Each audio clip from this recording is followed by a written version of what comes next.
mas o momento em que o Kuma se manteve escondido sem que ninguém percebesse, mas ele sempre estava lá. Além disso, a memória desaparecerá quando alguém a tocar. Isso aqui foi pesado. E teoricamente, ela matou seu pai.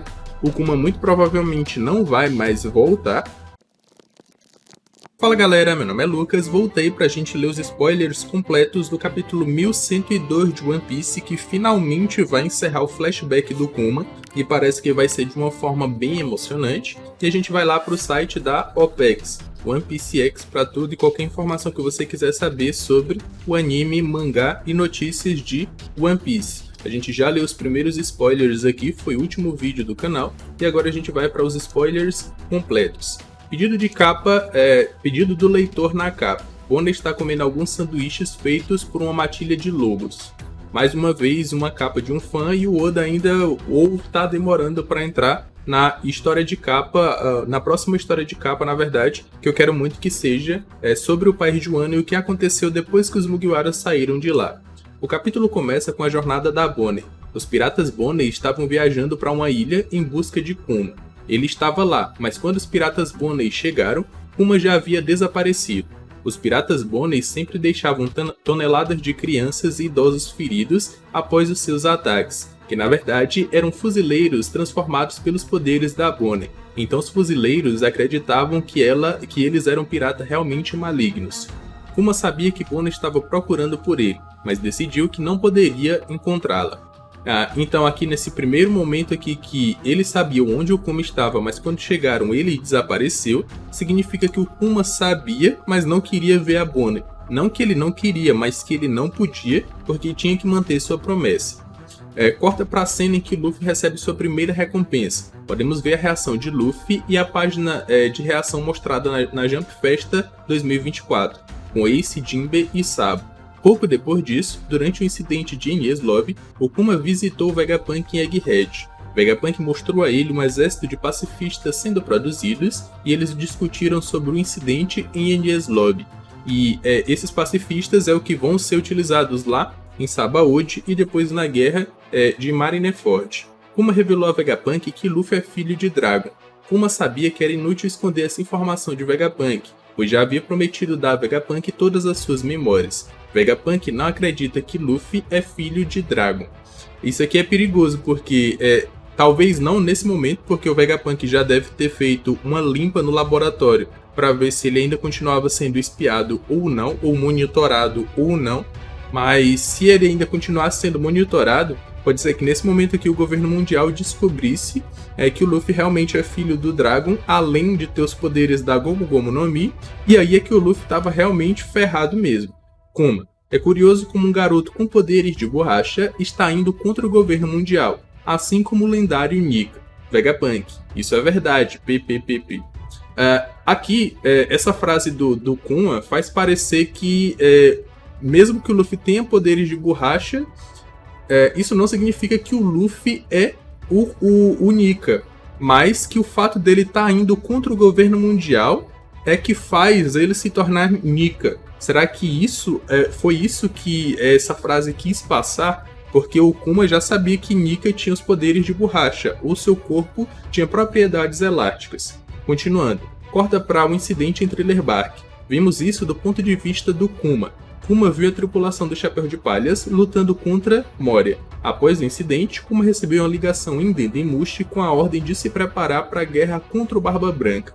Aqui é outro ponto interessante, porque vai começar a contar ou nos mostrar que o Kuma sempre esteve nesses incidentes vendo com seus próprios olhos e a gente não percebeu. E aí a gente vê que aquele corpo gigantesco conseguiu se manter escondido sem que ninguém percebesse aquela silhueta absurda, aquele corpo gigante que o Kuma tem como um bucaneiro.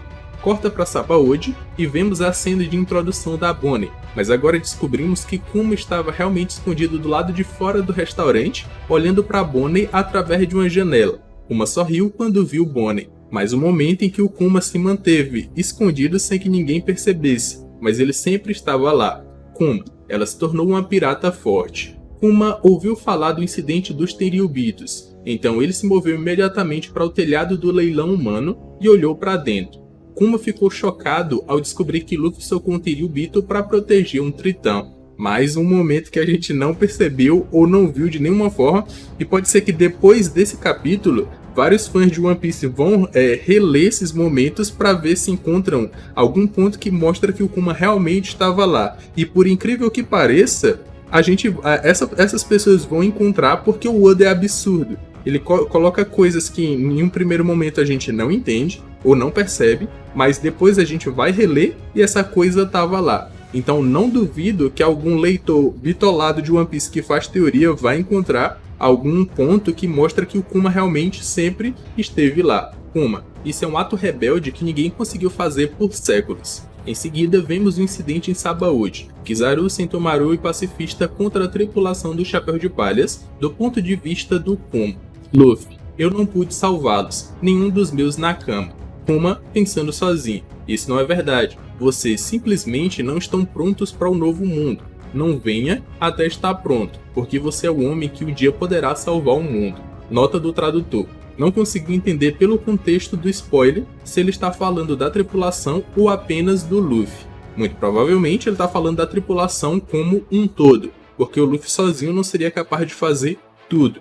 Mas na mente do Kuma, ou nas palavras do Kuma, que ele disse para si mesmo, o Luffy é um homem que um dia poderá salvar o mundo. E eu não vejo essa frase tendo em vista que o Luffy um dia poderia despertar os seus poderes. Ele não dá esse sentido nessa frase, mas só no sentido de que o Luffy ainda não é forte o suficiente para continuar avançando sem morrer, sem sua jornada acabar em um determinado momento ao encontrar um pirata mais forte que ele. Por isso que o Luffy treinou 2 anos, e depois de 2 anos ele já era apto para continuar sua jornada, mesmo ainda não tendo despertado seus poderes. Na ilha de Egghead, Saturn ordenou a Vegapunk que colocasse um interruptor adicional de autodestruição em Kuma, apenas por precaução. Vegapunk tentou negociar outros métodos que permitiriam Kuma a manter sua consciência, mas Saturn insistiu que a mente de Kuma deveria ser apagada. Saturn, eu também sou um cientista. É inútil que você tente mentir para mim, Vegapunk. No último dia da sua vida normal, antes da Guerra dos Melhores em Marineford, Kuma e Vegapunk se despediram. Vegapunk programou Kuma para lutar contra os piratas do Barba Branca na guerra, mas Kuma pediu a Vegapunk que programasse para proteger o Tao Sandy Sunny também. Kuma, eu adoraria ver o crescimento dos Chapéus de Palhas, mas como não posso fazer isso, pelo menos quero proteger a casa deles. Então isso aqui, proteger a casa deles é um outro significado que o Oda dá, que eu nunca tinha pensado diretamente. É claro que um navio é a casa dos piratas, mas dessa forma como o Kuma falou, dá a entender que, e a gente já sabia disso, que sem um navio os piratas não podem avançar. Mas dá um sentimento, não sei se seria um sentimento, uma sensação maior de pertencimento pro tal Sandy Sunny. E a gente já sabe, ou muita gente já considera o Sunny como membro do bando do Chapéu de Palhas, e não como só um navio à parte. E os Mugiwaras, inclusive, pensam assim. Mas vendo o Kuma falar, dá um sentimento, um impacto maior.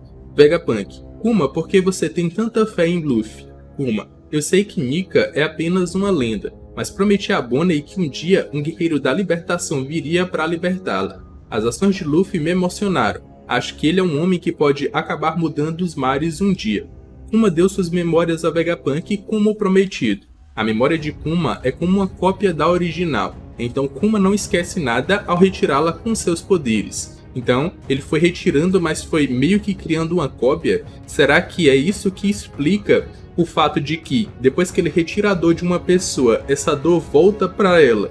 Se alguém não tomar essa dor para si porque é só uma cópia, isso faria sentido ou explicaria o porquê realmente a dor, depois que é retirada de uma pessoa, volta para ela se outra pessoa não tomar todo aquele dano. Então pode ser que seja isso. Além disso, a memória desaparecerá quando alguém a tocar. Isso aqui foi pesado. A memória desaparecerá quando alguém a tocar.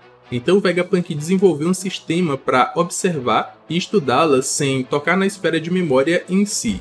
Enquanto Kuma retirava suas memórias, vemos toda a vida de Kuma passando diante dele, e todos os rostos de pessoas que ele ama. Seu pai, sua mãe, Ivankov, Ginny e Bonnie. Essa parte aqui foi pesada, porque quando diz que essa memória desaparecerá quando alguém a tocar, significa que, pela Bonnie ter tocado naquelas memórias e ter visto toda a vida do Kuma depois de ter tocado, significa que ela matou o que poderia fazer o Kuma voltar à vida mais uma vez, porque, continuando aqui nos spoilers só para contextualizar, em seguida, em uma cena muito emotiva, vemos Vegapunk chorando enquanto puxa a alavanca de uma máquina. A máquina começa a apagar a consciência de Kuma. Raios de luz brilhavam na ilha de Egghead, igual como aconteceu na igreja do Kuma quando ele recebia os danos das pessoas. Todos os cientistas e Sentomaru estavam rezando / saudando juntos.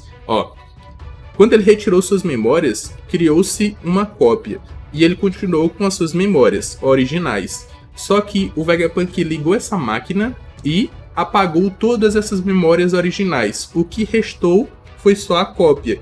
Se a Bonnie tocou e ao tocar aquelas memórias iriam se desfazer, significa que porque a Bonnie tocou e viu todas as memórias do Kuma, aquelas memórias desapareceram por causa dela e teoricamente ela matou seu pai. Será que isso realmente vai acontecer? Porque se for, dá um peso absurdo ainda mais para Bonnie e um fardo para que ela possa carregar. E isso fazer com que, sei lá, ela possa entrar pro bando do Chapéu de Palhas. Eu tô falando isso em quase todo o vídeo, mas eu acho que é realmente o que vai acontecer.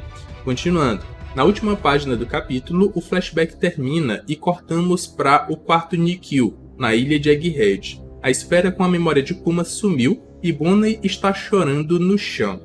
Então, realmente, se eu não tiver errado, a Bonnie, teoricamente, matou o que restava do seu pai. E isso vai fazer com que ele não possa mais voltar à vida e continue sendo só um robô sem memórias. Então, o flashback do Kuma termina nesse capítulo, mas de uma forma trágica e absurda. O capítulo termina com as últimas palavras de Kuma, que ele pediu a Vegapunk para contar a Bonnie. Kuma, feliz 10º aniversário, Bonnie. Mesmo que não tenha sido ele que falou diretamente para ela, ao ver as memórias dele, ela viu o Kuma falando isso para ela. É como se o Kuma realmente estivesse falando isso para ela, e essas foram suas últimas palavras. Então, finalmente acabou o flashback do Kuma, de uma forma bem triste e terrível. O Kuma muito provavelmente não vai mais voltar.